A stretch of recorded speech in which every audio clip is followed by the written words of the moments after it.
nella fossa biologica, indagati il titolare della ditta di traslochi che ha portato le due vittime alla villa di Veternigo ed il presidente della cooperativa ex proprietario dell'immobile. Lunedì l'autopsia sui corpi dei due operai egiziani. Incidente sul lavoro in un capannone in costruzione a Zero Branco. Due operai di 24 e 58 anni cadono da 4 metri da una cesta idraulica che si è rovesciata, entrambi feriti, uno è grave. Giallo a Marghera per il macabro ritrovamento del cadavere di un uomo in avanzato stato di decomposizione. Si tratterebbe di uno straniero, aveva con sé una tessera della Caritas. Paura a Mestre per il rogo che ha interessato il tetto dell'hotel in ristrutturazione in via Bembo. Diverse squadre dei Vigili del Fuoco in azione. Nuovi crolli sulla Croda Marcora San Vito di Cadore. I fenomeni, distanti circa 2 chilometri dalla statale, non hanno compromesso le strumentazioni fissate dalla provincia per il monitoraggio della frana.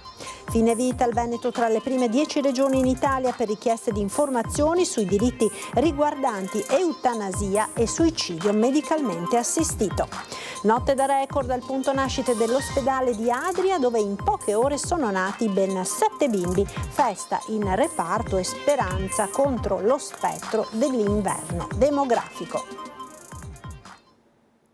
Buonasera e ben ritrovati con l'edizione del Veneto dei nostri telegiornali. In primo piano ancora la tragedia che si è verificata nella villa di Veternigo con i due operai egiziani morti all'interno della fossa biologica. Ebbene, ci sono le prime iscrizioni nel registro degli indagati della Procura di Venezia. Lunedì intanto si svolgerà l'autopsia sui corpi delle due vittime.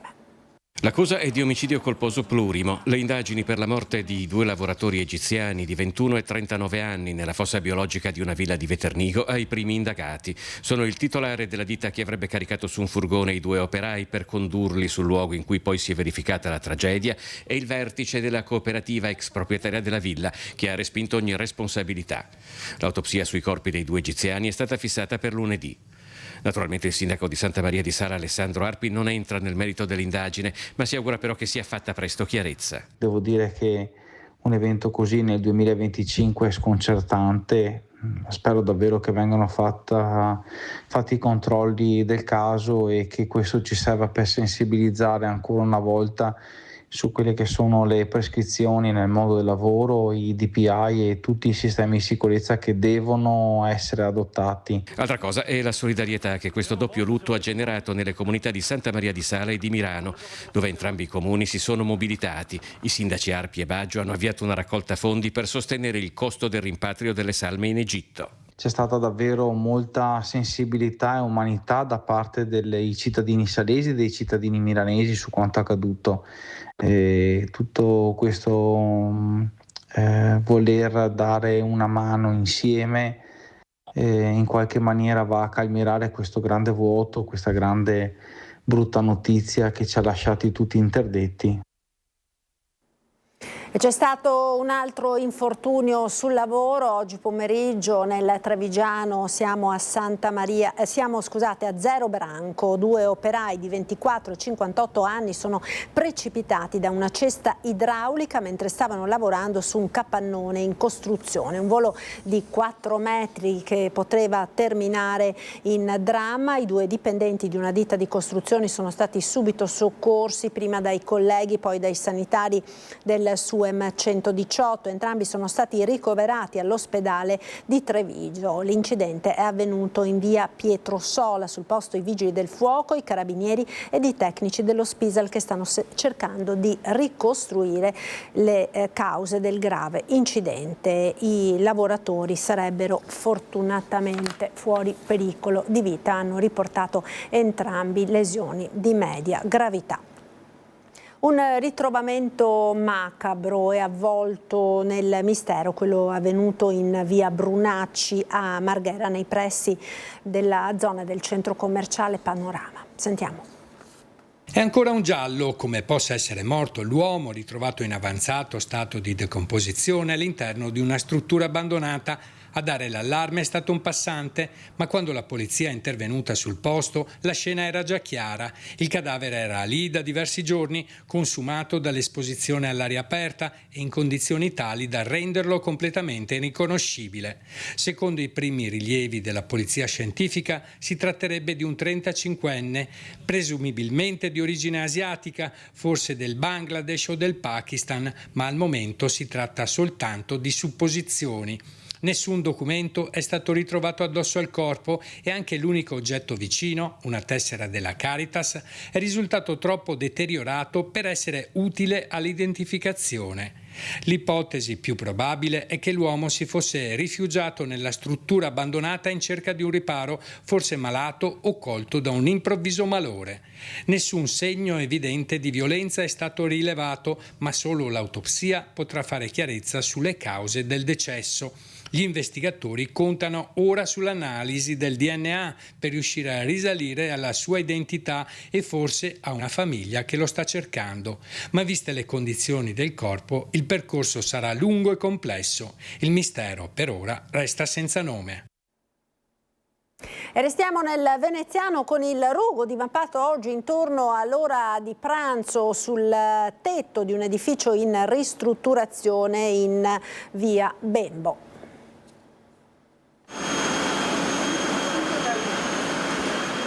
Un'alta colonna di fumo si è elevata nel cielo di Mestre poco dopo le 13, visibile da centinaia di metri di distanza. Fumo e fiamme si sono sprigionate improvvisamente dal tetto dell'ex Hotel Vidale, edificio in fase di ristrutturazione tra via Pietro Bembo e via Giuseppe Parini, scatenando il panico tra passanti e residenti della zona. L'incendio, alimentato probabilmente dai materiali di cantiere presenti sulla copertura, ha avvolto rapidamente la parte superiore della struttura.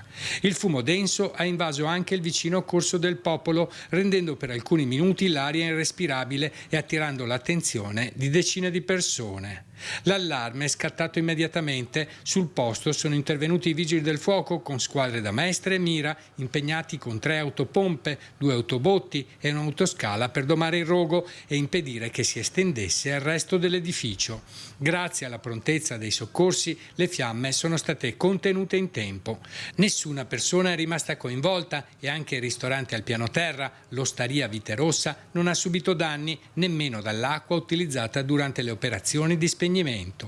Proseguono ora le operazioni di bonifica e le indagini dei tecnici per accertare le cause dell'incendio. Tra le ipotesi, un malfunzionamento legato ai lavori in corso sul tetto. Sul posto anche la polizia locale e i carabinieri per la messa in sicurezza dell'area. Nel Bellunese ora con i nuovi crolli che si sono verificati sulla Croda Marcora a San Vito di Cadore, i fenomeni distanti circa 2 chilometri dalla statale non hanno fortunatamente compromesso le strumentazioni fissate dalla provincia per il monitoraggio della frana. Il frastuono, poi la nube di polvere. In 2 successivi momenti nelle scorse ore Croda Marcora ha restituito chiaro il segnale di instabilità delle sue pareti, sollecitate dal brusco rialzo delle temperature che nei prossimi giorni potrebbero portare di nuovo lo zero termico a sfiorare i 5.000 metri di quota per poi scendere in picchiata durante la notte. Le immagini dei crolli riprese con i telefonini hanno fatto presto il giro del web, il tam tam dei commenti, rassegnati quelli di chi vive in Cadore, preoccupati quelli di chi non vive in montagna e non capisce il freddo, per dirla con un noto detto popolare. Tuttavia un brivido lungo la schiena ha attraversato istituzioni e tecnici impegnati da oltre 1 mese e mezzo sul fronte dell'emergenza, che ha alternato lunghe chiusure totali della Lemagna all'altezza di Dogana Vecchia in comune di San Vito di Cadore a aperture parziali. Questi crolli non hanno interferito minimamente con tutto il nostro sistema di monitoraggio. Ho sentito i nostri tecnici, hanno detto che il sistema è ancora completamente operativo e quindi questa è una buona notizia. Dunque, nonostante i nuovi crolli, la statale di Alemagna già dalle prossime ore sarà riaperta totalmente al traffico, anche grazie al sistema di monitoraggio e allarme installato dalla provincia, che mutua in toto quanto già avviene sempre lungo la 51, ma in territorio trevigiano, in località Fadalto. Tutto funziona nel migliore dei modi, perché c'è la connessione con la sala operativa, i pendoli hanno dato risposte positive, quindi l'utenza che passerà lungo questa strada potrà passare in modo sicuro, perché in caso di movimento della colata il traffico viene fermato attraverso il semaforo che c'è sotto. Resta comunque alta l'attenzione per i nuovi crolli che alimentano il canalone dal quale sono partite le rovinose colate. Ci sono stati questi nuovi crolli dovuti sicuramente a un assestamento dei crolli delle settimane scorse e anche dei giorni scorsi. Il vero problema è l'accumulo che si va a creare al di sotto appunto della crova con questo materiale che si accumula e che potrebbe mettersi in movimento nel caso ci fossero forti piogge. A valle, in queste settimane, ANAS ha eseguito i lavori importanti a ridosso della strada che dovrebbero mitigare il rischio.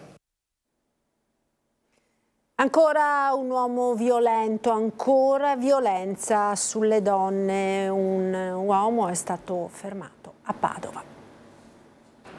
Era stato notato ai giardini dell'Arena a Padova mentre strattonava e aggrediva una donna, risultata poi essere la sua compagna. Un 34enne di origini rumene è stato arrestato dagli agenti della questura che stavano pattugliando la zona centrale della città. L'uomo è accusato di maltrattamenti contro la compagna e resistenza al pubblico ufficiale. I poliziotti si sono accorti infatti che il 34enne stava scuotendo una donna che in evidente difficoltà chiedeva aiuto. L'uomo ha mostrato fin da subito un atteggiamento molto ostile anche nei confronti delle forze dell'ordine intervenute in soccorso della vittima, urlando e minacciando e tentando più volte di divincolarsi per raggiungere la compagna. In più occasioni ha rivolto alla donna minacce ed insulti. La vittima, scossa e impaurita, ha raccontato di avere una relazione sentimentale con l'aggressore da circa 1 anno e mezzo, ma nel corso di questo tempo aveva subito ripetuti episodi di violenza mai denunciati. Portata al pronto soccorso, le sono state refertate una frattura ad una costola e contusioni multiple al volto e agli arti, per le quali ha avuto una prognosi di 20 giorni. Accompagnato in questura, per il 34enne straniero sono scattate le misure del cosiddetto codice rosso a protezione delle donne. Si tratta di un cittadino romeno che già non aveva ottemperato a diverse misure di prevenzione personali ed Daspo urbano. L'uomo è un senza fissa dimora con precedenti per reati contro il patrimonio. Il GIP ha successivamente convalidato l'arresto, disponendo nei suoi confronti la misura della custodia cautelare in carcere. Fine vita, il Veneto tra le prime 10 regioni in Italia per richieste di informazioni sui diritti riguardanti eutanasia e suicidio medicalmente assistito. 26 contatti ogni 100.000 abitanti negli ultimi 12 mesi, 16.000 richieste aumentate del 14% rispetto all'anno scorso. Il Veneto è tra le prime regioni in Italia per richiesta di informazioni sui diritti del fine vita. I dati arrivano dal numero bianco dell'associazione Luca Coscioni, servizio gratuito utile a fornire tutti i dettagli e l'orientamento su eutanasia, suicidio medicalmente assistito, testamento biologico, interruzione delle terapie e sedazione palliativa profonda. Le richieste hanno riguardato soprattutto l'eutanasia e il suicidio medicalmente assistito, circa 5 al giorno, ma anche l'interruzione delle terapie e la sedazione palliativa profonda, più di 1 al giorno. Inoltre, circa 600 persone, per la maggior parte donne, hanno ricevuto informazioni pratiche per accedere alla morte volontaria medicalmente assistita in Italia o in Svizzera. Con questi numeri, la regione si posiziona tra le prime 10 per numero di contatti pro capite. La politica, ora la campagna elettorale entra nel vivo per Giovanni Manildo, che dagli studi di Focus TG chiede una volta per tutte che venga fissata la data delle elezioni e non fa sconti sulle difficoltà che sta affrontando il centrodestra. Sapere la data delle elezioni, questo senz'altro, penso che anche tutti i cittadini siano curiosi di sapere. A un mese dall'ufficializzazione della sua candidatura a presidente della regione, la campagna elettorale di Giovanni Manildo entra nel vivo, forte del fatto che dal centrodestra non è stato ancora fatto il nome dell'avversario politico, né tantomeno si è scelta una data per le elezioni, fatto quest'ultimo che sta cominciando a pesare anche nelle ali della maggioranza. È affascinante perché dopo 30 anni di amministrazione del centrodestra centrodestra si apre una nuova pagina. Il no al terzo mandato di Luca Zaia cambia, anche il centrodestra deve voltare pagina, quindi è un momento fondativo, una campagna elettorale fondativa. Il centrodestra è fermo, non si era preparato alla successione del dopo Zaia, la sta vivendo come una successione di responsabilità e anche oggettivamente di potere. Noi la stiamo vivendo invece come costruzione di un percorso. Di inizio entusiasmante, infatti, parla il candidato alla presidenza della regione per il centrosinistra, un'opportunità e un'alternativa dopo decenni di governo di centrodestra. Priorità l'unità politica, investimento sui giovani e la difesa della sanità pubblica. Sta crescendo sempre di più questa ondata di persone, portatori di interessi che ci credono, mi dicono: Giovanni, dai, questa volta la sfida è aperta, sicuramente è difficile, ma tutte le cose difficili sono affascinanti. La coalizione di centrosinistra questa volta ha fatto le cose per tempo, con un linguaggio comune, sono il candidato di tutti e questa cosa mi onora. È un'estate di sondaggi sulle preferenze dei cittadini sui possibili candidati per il centrodestra, ma secondo Manildo a pesare e molto è l'eredità del dopo Zaia. Luca Zaia era oltre la Lega, cioè Luca Zaia era Luca Zaia e si è dimostrato anche che Luca Zaia era capace con la sua personalità di intercettare anche mondi magari anche vicini al centro-sinistra. Si volta pagina, quindi è una campagna elettorale fondativa dove bisogna misurarsi sui progetti, sulle cose concrete. Si incomincia con un foglio bianco e questa è la parte entusiasmante, la parte che mi ha fatto accettare questa sfida. E domani mattina a Noventa Padovana il direttivo regionale della Lega per affrontare il tema delle autocandidature. Intanto il Carroccio e Fratelli d'Italia continuano a rilanciare le loro velleità sulla corsa a Palazzo Balbi. Ad oggi mi sembra un'ipotesi giornalistica, quindi eviterei di commentarla. Taglia corto con uno dei suoi proverbiali no comment il governatore sull'ipotesi circolata in queste ore che sul simbolo della Lega alle regionali il nome di Salvini possa essere sostituito proprio con il suo, arma tattica per trainare voti senza per forza avere la lista Zaia, che tanto dibattito ha acceso dentro il Carroccio. Chissà se si parlerà anche di questo nel direttivo regionale del partito nelle prossime ore a Noventa Padovana. Il primo vertice per parlare delle 150 autocandidature dei consiglieri e soprattutto il primo da rientro di Alberto Stefani a Roma, dove il segretario, prima di lasciare la capitale, ha postato la foto della colazione con torta nell'Istituto delle Religiose, dove abitualmente pernotta mentre si trova in città.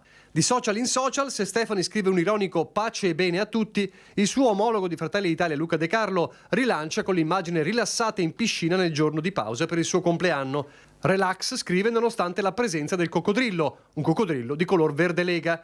Relax prima di rituffarsi nella mischia regionali dove i meloniani restano aggrappati al sogno del candidato presidente. Abbiamo avuto un coordinamento provinciale proprio questa settimana e tutti gli amministratori locali, dirigenti, militanti si augurano che il candidato possa essere di Fratelli d'Italia, perché ce lo meritiamo.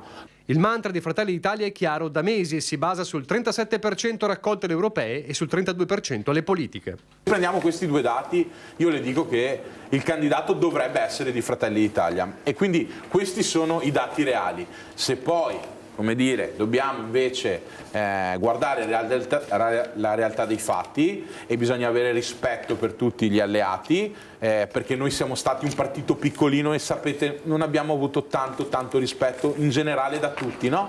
Invece adesso che noi siamo il primo partito d'Italia e governiamo il paese e guidiamo la coalizione, dobbiamo essere soprattutto collante di centrodestra e quindi prenderci oneri e onori e cercare di tenere unita la coalizione.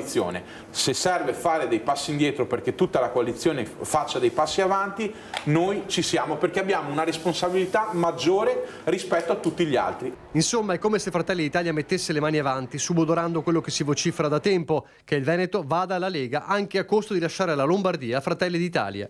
Tutto questo però in attesa ancora una volta che il tavolo nazionale del centrodestra batta un colpo, ma il messaggio va prima indirettamente proprio a Zaia, decidere una buona volta la data delle elezioni. Non è che noi siamo lì che aspettiamo tutto il giorno, ma quale sarà il candidato, quale sarà la data? Solitamente prima arriva la data e dopo il candidato. Grande esodo estivo, ancora bollino nero per il traffico lungo la A4 in questo fine settimana, domani previsti 190.000 veicoli in transito. Fine settimana di grande esodo estivo che si apre però con una buona notizia. Da questa mattina è stato sospeso il cantiere di riqualificazione dello spartitraffico centrale nel tratto tra Redipuglia e l'Isert della A4, una decisione già preannunciata da Autostrade Alto Adriatico e che trova quindi conferma in queste ore con questa azione che consentirà ai veicoli in transito di continuare a circolare sulle due corsie di marcia, ma a larghezza normale, non da cantiere, e con la presenza della corsia di emergenza. I lavori verranno ripresi tra circa un mese al termine della stagione di esodo e controesodo. Per domani, sabato 9 agosto, è previsto un volume di traffico di circa 190.000 mezzi con bollino nero sulla A4 in direzione Trieste al mattino e al pomeriggio, con probabili rallentamenti nel tratto a due corsie tra San Donà di Piave e Porto Gruaro, agli svincoli in direzione mare e in uscita alla barriera di Trieste l'Isert. In particolare è previsto il transito complessivamente di circa 45.000 veicoli in uscita all'Isert, Redipuglia e Villesse. Domenica 10 agosto, giornata da bollino rosso, sempre in A4 e sempre in direzione Trieste al mattino e al pomeriggio. Nel frattempo c'è da registrare che anche il primo fine settimana di agosto, il 2 e il 3, è andato in archivio nonostante il maltempo, con traffico da record, più 3% rispetto al sabato omologo di un anno fa, ovvero 193.000 transiti, e più 11% nel corso della domenica, ovvero 181.000 transiti. Si conferma quella che è un'estate da record, visto che a giugno si è avuto un più 8% rispetto a giugno di un anno fa e a luglio più 4%. I mezzi pesanti non potranno circolare dalle 16 alle 22 di oggi, dalle 8 alle 22 di domani e dalle 7 alle 22 di domenica.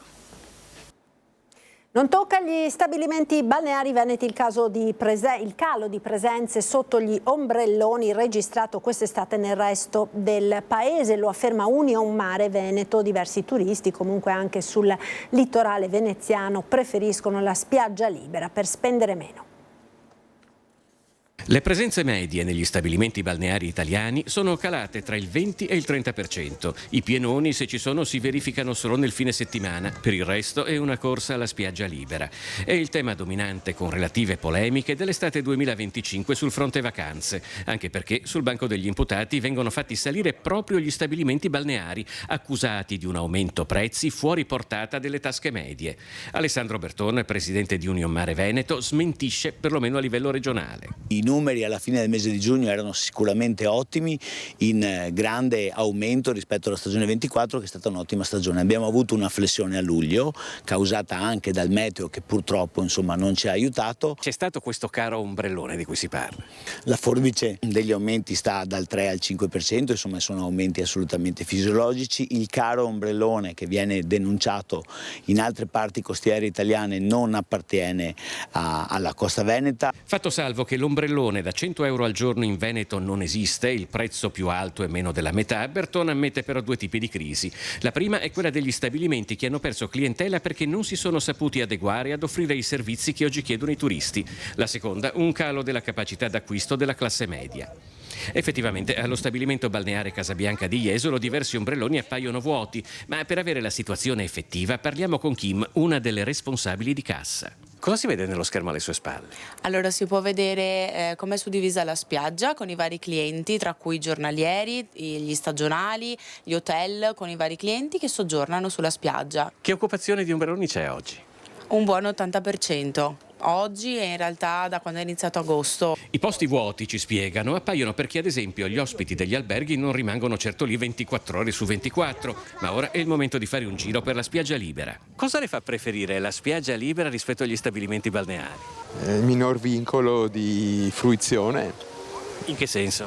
Vengo quando ho piacere di essere in spiaggia, me ne vado quando voglio, non sono vincolato a una prenotazione o a degli orari. Se vai lì sono 20 euro al giorno, però se devi stare 15 giorni... Iniziano a diventare tanti.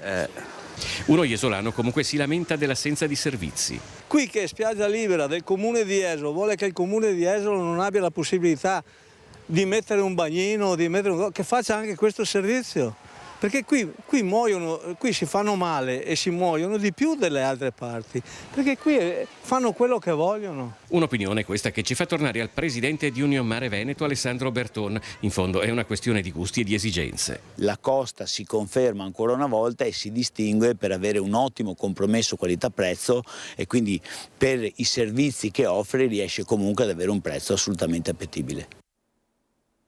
Si chiamano Bruno, Stella, Ambra, Nathan, Marco, Enrico e Ginevra. Sono i protagonisti della notte da record vissuta al punto nascite dell'ospedale di Adria. 7 nuovi nati in poche ore per la gioia dei loro familiari. Sono bellissimi e sani. L'emozione ha riempito i corridoi dell'ospedale dove genitori e personale medico si sono uniti in un'atmosfera di festa e meraviglia in tempo di inverno demografico, un evento che mostra un segno di speranza per il futuro. Tanti auguri dunque a questi bimbi e alle loro famiglie. Ed era questa l'ultima notizia per l'edizione del Veneto dei nostri notiziari. Grazie per essere con noi. Subito dopo la sigla, come sempre, l'appuntamento è con il nostro meteo e le previsioni del tempo per le prossime ore sul nord-est. Arrivederci.